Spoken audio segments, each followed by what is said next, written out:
What's up YouTube, and welcome back to my channel. Tonight I am doing a requested video. That video is my recipe box. So what I have in my recipe box and how I made it, it was requested. If you saw my previous video on planner sticker organization, 2 people requested it there and a few requested it on Instagram. So thank you to those that requested this video. I'm happy to do that for you, and I hope you enjoy it. If you want to see more about how I made my recipe box, just keep watching. So I bought this recipe box from Crate & Barrel. It's just a plain wooden recipe box. I thought it was really nice.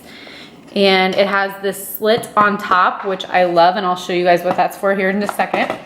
These are my recipe dividers, my recipe card dividers. I had these made by a shop on Etsy called The Adorned Abode, and she unfortunately closed down her shop, and I told her to let me know if she ever reopens it, because what she did with these is so cool, you guys. And I'm sure someone else will catch on or is already doing it. I'll try to look up on Etsy and see if I can find any other shops that are doing this right now. I know there's a lot of them that are making dividers, but these are let me grab one of my extra ones in the back. So I had some extra ones that I ripped the label off of because I'd actually ordered my first set, and then I decided to expand upon it, and I split some of my categories. Like I had like soups and salads together, and I really wanted those separate. So these are really high quality. If you can hear, they are hard and will last me forever. They are so durable. They are laminate, and I don't know exactly how she did this, but they're really cool. And I ordered all red checkered. So I thought this was kind of like a country look with the wooden box, just trying to keep it simple. Some of the sets that I saw online are multiple different patterns, and I liked that. There's so many different sets that are available. I don't know if they use this exact technique, but there are a lot of sets available on Etsy shops.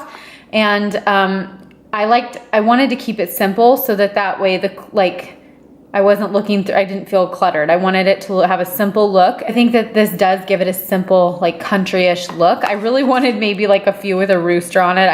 I'm obsessed with roosters, but did not get that. So I have dividers that say appetizers, soups, salads, breakfast, side dishes, sauces, casseroles. I have a lisp today. I apologize for that. I don't know what's up. Slow cooker, main dishes and meat, which I wish I would have split off, but hey. Desserts, cookies for the kids, which I have no children, but someday. Breads and beverages. So I'm thinking about, obviously I want to keep these like forever. So the extra ones I almost got rid of, and then my husband was like, well, maybe you could figure out how to relabel them later. I don't think I'm gonna need any more sections other than just maybe splitting that off. But I do, because it already looks pretty full, but down the road I might have to get a second box. So we'll see, because this really, we don't have that much in it, and it already starting to look full. So those are the dividers that I have. So box from Crate & Barrel, I will link it below if it's still available, or a similar one.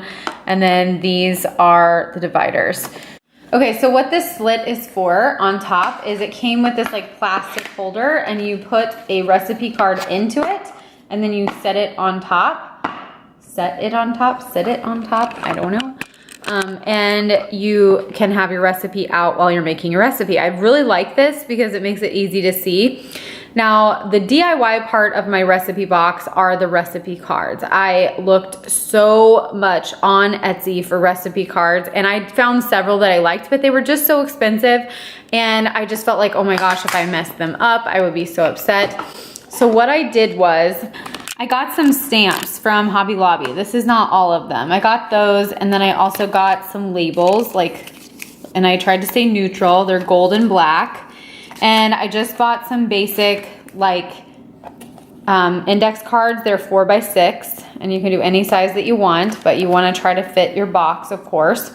This box fits 4x6 clearly. So what I did was I put the label at the top, and then I just did a stamp, and I mixed it up on each one. I didn't have like a format, and that's what I think makes these really cool. They are like cohesive, but they're not all the same. So yeah, very cheap and easy way. I can make more at any time.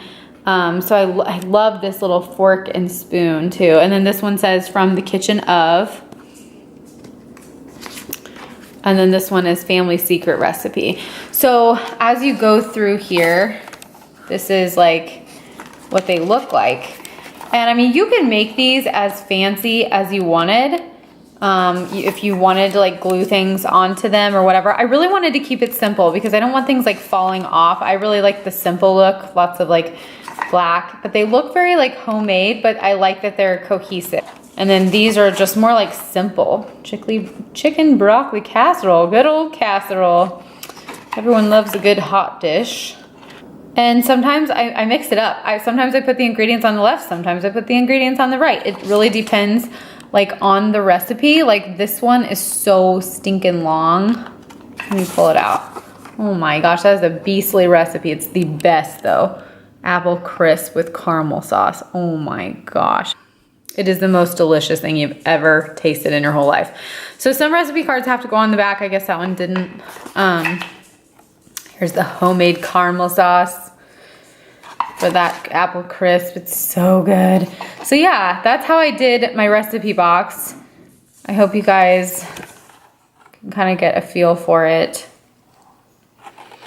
And I use the same pin. Every single time that I write a recipe, I use the same pin so that it never changes. I keep my little Sharpie pin right in here so that way every time that I write, it's like cohesive.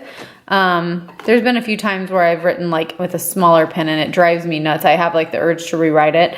But every time I write black, I never write in color. And then also because I can make so many of these and it says from the kitchen of, they're great to like give a recipe to a friend. So you could put like from the kitchen of Stephanie or Mrs. Peterson or whatever. And I can give out a recipe and I don't have to worry about giving out one of my good recipe cards because I can make more at any time. I also bought extra packages of these labels. So I think I bought like probably another like 200-300 of them. Just that way I would never ever run out. I think it's safe to say I probably shouldn't run out, or if I do, I won't care at that point probably. But yeah, that's how I did my recipe box. And I hope you guys, this is just a short video about my recipe box. I know you guys just wanted to see it. Super easy. It's not really that hard, and very cheap and sustainable. That's the word I'm looking for, because you can always, sorry, I'm trying to get good lighting.